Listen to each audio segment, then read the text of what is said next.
Oh, si original loy bra. Man. Original level. Okay. US Polo gi mayam lai original ka. Price ko into. Price 250. 250.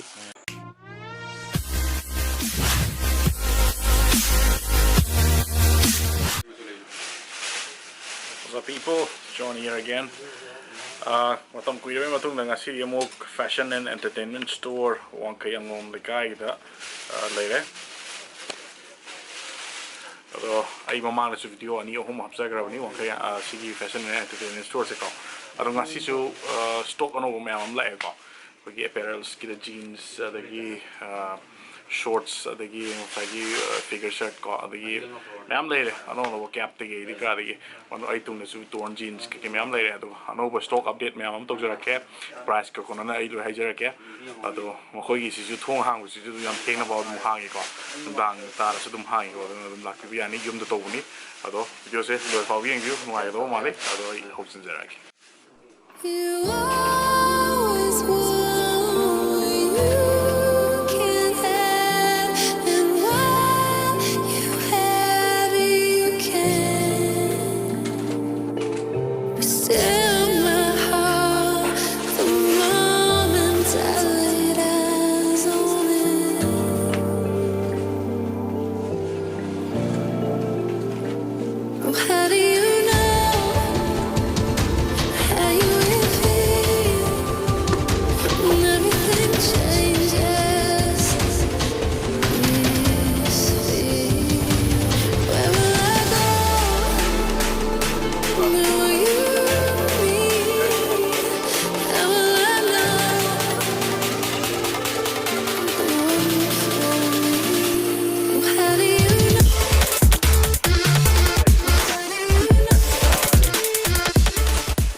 Actually, Jack and Jones ski lower Hong Kong ni, có yên xí các bạn tàu kia là gì box sẽ cài được nè. Jack and Jones cái này fresh stock nè, rồi mấy em lấy bên những loại cái đi lạc biểu ra nè, rồi top one over fresh stock số mấy em lấy cả. Tommy HILFIGER cái số lấy cái đấy. Ha. Xí là copy ở đây nè bố. Okay. Kalau macam mana kopi na kopi ni, juga original hai betul ko. Sigi si kopi ni hai. Sigi si price ko ento itu no. 300. Okay. Sigi si 300 rupees. Contrast itu nih pamla. Si je. Si contrast kya hoy ba? Full पे का जुला 400 yo. Si 400 ko. Okay. Si contrast 400 ni. मैं हम नज़र क्या करना लिखना होता है ना lagi ZARA si original lah. Sini kaya yang ba? 500. Okay. Si ZARA si original lega. Materials yang na yang smooth over itar. To si ZARA my barcode ka lo yare. 500 rupees yang tani sini mu. Color pasal yang yare. Print makan yang yare ka.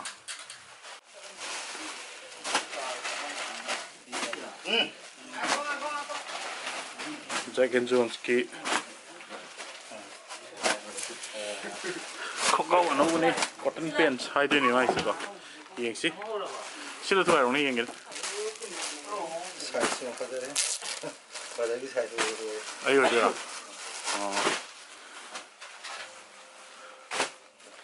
si ka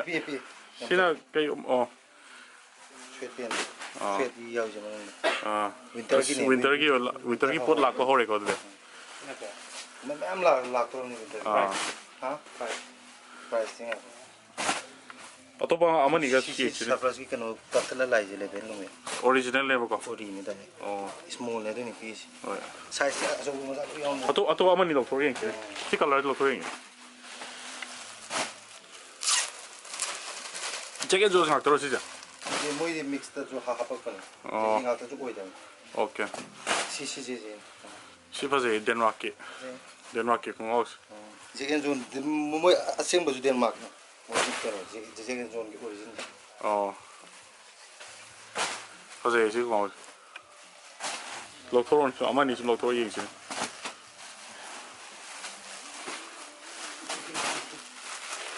ꯁꯤ number ꯌꯥꯎꯁꯤ ꯌꯦꯡꯁꯤꯅꯦ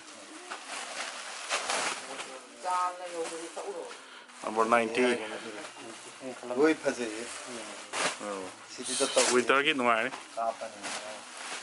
ꯃꯌꯥꯝ ꯁꯤ ꯈꯣꯡꯒ꯭ꯔꯥꯎ ꯍꯧꯖꯤꯛ fresh ꯁ꯭ꯇꯣꯛꯅꯦ ꯍꯧꯖꯤꯛ fashion and entertainment store ꯋꯥꯡꯈꯩꯗ ꯄ꯭ꯔꯥꯏꯁꯇꯤ ꯍꯣꯔꯦꯟ ꯉꯥꯏꯍꯥꯛ ꯂꯩ ꯍꯥꯏꯖꯔꯛꯀꯦ ꯁꯤ ꯐꯖꯩ ꯁꯤꯁꯨ ꯂꯨꯝꯃꯅꯤ ꯐꯖꯅ ꯋꯤꯟꯇꯔꯒꯤꯀꯣ ꯋꯤꯟꯇꯔꯒꯤ ꯈꯣꯡꯒ꯭ꯔꯥꯎ ꯂꯥꯛꯄ ꯍꯧꯔꯦ ꯃꯌꯥꯝ 시비 양 디만 오였네. 이 망해 봐. 두지 뭐. 그래. 그래. 시비 마사나 뭐. ꯍꯣꯏ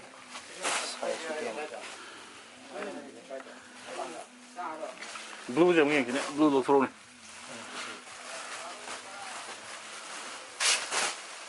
지게 누게가 라가 레이람네 람비도. ꯕ꯭ꯂꯨꯁꯤꯁꯨ ꯁꯥꯟꯅꯔꯦ 지제 가도 맞네. ꯖꯦꯀꯦꯠ ꯖꯣꯁ ꯉꯥꯛꯇ ꯃꯥꯜꯂꯦ ꯄꯣꯠ ꯌꯥꯝ ꯊꯤ ꯐꯩꯌꯦ ꯌꯥꯝ ꯊꯤ ꯐꯩ ꯁꯨꯝ ꯄꯣꯠꯁꯦ ꯃꯅꯨꯡꯗꯀꯣ ꯄꯨꯔꯥ ꯁꯥꯝꯇꯨꯒꯤ ꯑꯣꯏꯔꯒ ꯄꯣꯂꯣ ꯁꯤꯅ ꯄꯣꯂꯣ ꯁꯔꯠꯀꯣ ꯑꯣꯔꯤꯖꯤꯅꯦꯜꯂ 인디아기 브랜드 조끼ꯒꯨꯝꯕ 하이ꯇꯥꯔꯦ 모이주 그런데 오해가 오리지널이 오이저가 khá 조끼ꯒꯨꯝꯕ 하이ꯇꯥꯔꯦ 조끼 브랜드네 인디아기 ꯀꯂꯔ ꯂꯪꯕ ꯃꯌꯥꯝ ꯌꯥꯎꯔꯤ ꯗꯥꯛꯁꯨ ꯂꯩ ꯗꯥꯛ ꯑꯃꯗ ꯄꯨꯊꯣꯛꯑꯅꯤ ꯗꯥꯛ ꯈꯔ ꯄꯨꯊꯣꯛꯑ ꯃꯦꯛ ꯁꯦꯡꯉꯅꯤ ꯀꯂꯔ ꯄ꯭ꯂꯁ ꯄꯣꯏꯟ ꯍꯥꯏꯕ ꯃꯥꯜꯂꯦ ꯃꯦꯔꯨꯟ ꯀꯂꯔꯗ ꯐꯖꯕ ꯂꯩꯔꯦ ꯁꯤꯗ ꯄ꯭ꯔꯥꯏꯁ ꯀꯃꯥꯏꯅ ꯇꯧꯕ ꯑꯦꯝ ꯑꯥꯔ ꯄꯤꯗ ꯑꯣꯏꯗꯣꯏꯔꯥ 시네버고 599 450 450ꯗ ꯑꯦꯝ ꯑꯥꯔ ꯄꯤꯁꯦ 599ꯅꯤ ꯑꯗꯣ 450ꯗ ꯁꯨꯃꯥꯏꯅ ꯂꯥꯛꯑꯦꯀꯣ ꯃꯥꯒꯤ ꯕꯣꯛꯁꯁꯦ ꯌꯥꯝ ꯐꯖꯅ ꯂꯥꯛꯑꯦ ꯍꯥꯏꯇꯥꯔꯦ ꯁꯤ ꯀꯩ ꯕ꯭ꯔꯥꯟꯅꯣ 시제 EDC 스피드기도네 시기지도 레미 리플레이기 라인 리플레이 리플레이 시기지 그노 같은 시네 오빠 차이나기네 시 리플레이기 프린트 makan 스피드 제제기디 hojik param loy karne 제제 price sama number price mane price kya 250 같은 250 okay she's no first copy with 시주 adum aseng maktan 시기지 pot 시즌 아베 nungai betar okay Adidas kira 시 lakada lady 시 hayeng on lakane hadene 시 rin number okay she le sport kin dry fit ko khongop Under Armour gi sina price ko ano to 시기지 300 Under Armour is 300 pretty na kya 250 50 시기지 nong lakada lady kenogida puma nike de ka lakada lady ko simadi ponge adu next lakada du ka sabina de sina paende okay jeans ke brand le je jeans hojik device ki leye device ki leye black the pelesis sainagine adu si bangladesh ni sugumba de sengma pon ini bangladesh surplus ne adu yamna di like karne hojik surplus ki pot lakada ba lai la kan da ya si sainaga te si nan naha ke tare ba matun khu ba sina kya le ba 950 950 khoi hong jin si kya pi no wonder 800 hojikti yaudra ba oh aduga adu khoi tang sina kya pi ba 1000 hen ba 1000 hen 1000 hen oh si tang is the kino adi kino oi bera quality aduga p su pai adi discolor oi ba chance name oh brand sisu 시기지데 좀 미 좀 셋바 미네디 강나는 자스가 발리 kai long gina sibo 시 인디아기디 오이바 어디 얌 파고 오이바 oh sina kai no cargo 같은 배 ben ka si leise 시나 cargo네 시디 cargo 시기지 아이나로 시디 레드 시디 인스타그램 때문에 옌비고 시디 아이 얌 간나 라우토고 누가이테 oh Instagram da rate yobra okay 아이디 얌 간나 라우토고 oh fashion and entertainment store ki Instagram page ta pe changbiro rate che loina ba gyawra ni ko 호엔 다중이 링 하하하하피로 ese ding hapsla 어디 시기링 로이 막 가페 마이 프라이스 케가 같은 벤 마이 컬러 로이 랭이 사이즈 38 폴레 38 bo le 미 저거기 okay 38 fazei ne do quadro salam sim na que leva price 800 euro 800 okay sim mai am lenin ngang kar sikisa lenin na biji ne summer loid ri ji summer wali summer summer ki ho ni summer loi baje October November da saudi ka ngan hoji yang wa tha ni wali set ba no ai sini ke yumba sige 400 euro 400 euro lenin ni ko no ai ni set ba 450 di euro la mai na 400 euro long de bro long de hoji loi apa yang antre simi achi ko long han yaram okay amani ke ti ye set ba color to to color si moi di sumai lai ko moi plan na lakte moi oh sige set pe khungai ni da bi ne si ai set le si no ai mon mon la no de man logo ai set no ai ba sige se khang ma min de sige se dum lawe ai di long de sai man lowe no de du no ai set ba nan siam no ai am sile no ai oh plan t-shirt la thang dara ge thar ba t-shirt plain na me am le si yang si take brand si Oliver sige ji aseng ma tan ni ko original ta ne ba original tan ji star sige ji na t-shirt thailand ni adu ju price tang sige star second zone price ke mai coin to price this sani people sani ang people yaure sige es Oliver gi ji sani pi le sige lok thoro ni yang size sau với dum loi phangi ko hana ju dum hai ba do size achou ba mi de ne na no target ta top je yo si ke 250 ba 200 am le size so si white thing si ne white palm mi gi di white palm pi sam nan le pya oh stretchable pa jo oh si original loi ba man original okay US polo gi am le original ka price ko into price 250 hang to rong ne am ni kita hang to cái chỗ đó cái hàng đồ cái gì cũng so there US polo out ni se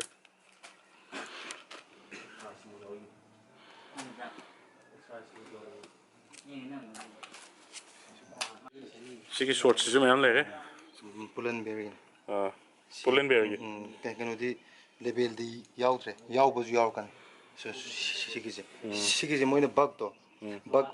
mat thang bajing du di moina hapak te ba level je kai no da hayang kano phar ju bug to thugai ba matam da brand du kai dam khang andre da du sigi jing da makha da hapak to ne mo manung do ne yorok ko ne ba manung okay okay sina price ko mando ko ngi ro ko sigi je 400 yo 400 shet no ai ni tha lo ni si le je ma'am तोड़ jeans पंपीर का दी सिचुले तोड़ jeans है होद्रों हो ma'am ले साथी बस CN की याव से सीएन की याव ले अबले नुचित के इचांग शेट बनु आया तो वो समर की तू फोरी में आजो सी तोड़ और ये वन लाइन तोड़ से कोई की सुमाइने शिशी की जितने पंग नहीं तो शिकम से कुरु कता ओके दूसरा सिकी कम ट्रैक पेन में आजे सी फर्स्ट कॉपी हो बरसी ना first copy ne si first copy price kamai kwain to si price is 600 le ba drive fit ne si nang gym da ba gym sana ba mi am le si lak pyo to oh khamdar ju kan to right no I need it ba Nike le ML XL double XL is that Nike le sina apa sina pa ba ka pare sina dai ko mu ta gi ya ko sina maman zaman na bro maman si 450 amazon 600 hai the sungum ba jacket su lak to re jacket je hayeng yaw ka da ne ko ade pot yaw ka da ma'am le adu ka next da brother Johny gi kano 85k yaw re na ko adu da 100k du ma'am chang da yaw min ra ji adu da kano give away a chaw ma tu to je ko winter gi to winter je winter gi product winter de 100k yaw ni da namukti summer gi oi kim ne ba adu hada ki winter gi sap cha ne ba adu give away saw na to ge 100k ma'am share do ko ga ma'am adu di am da yon biro 100k give away pam bi ba sing 100k yaw la si mega give away to hoi jacket nung ke to je ba to jacket to check shirt ma'am du yin chi check shirt to angang ma'am ne kapita bo sang to sila ke brand no device ki price kamai kwan le price sigi je koi 600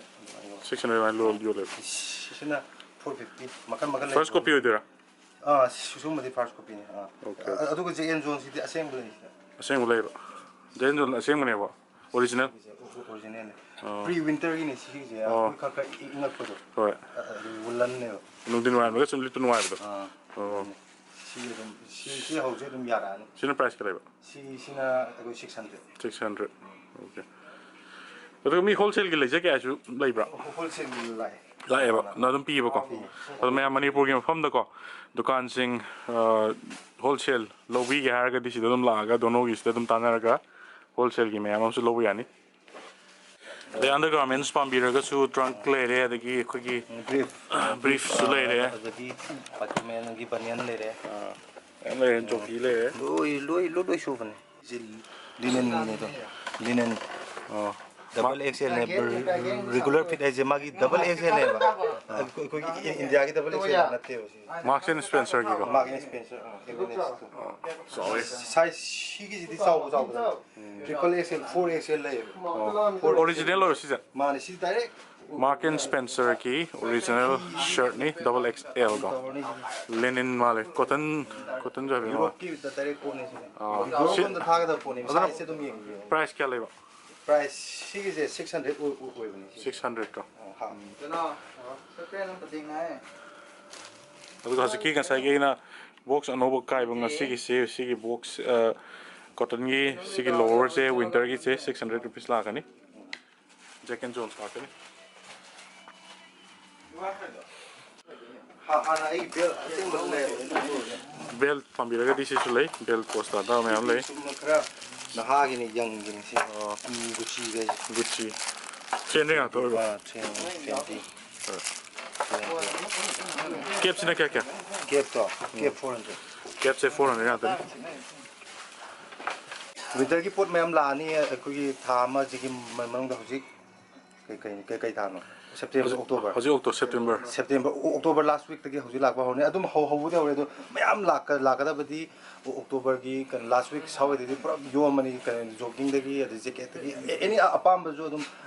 ko Instagram da kai da adagi phone number pi ba mayam da loi ma hai bi ro adum apam ba kai do ori chen na bo hona jage aduga winter gi lak jo dum next ba ba jo ni gi kan gi 100k hek yo ba sap sana la ji winter si gi hek next month sida ba jo ni gi mayam share nong to bi ra 100k yo bi ro aduga mega ko gi giveaway tau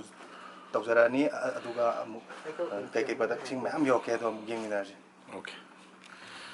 so ma'am video se bo nungai bi ra ga di dono gi Instagram ke loina ba follow to sin biro adu video se like subscribe to sin biro mo adu ka hojik dono na chai bi re ai gi subscriber 100k he gyo buda sidai da yamna mega giveaway ma tok je ga do ri ko aduna ai gi channel se ma'am subscribe to sin biro adu 100k yo la se adu ngasi di lesin jagi bye bye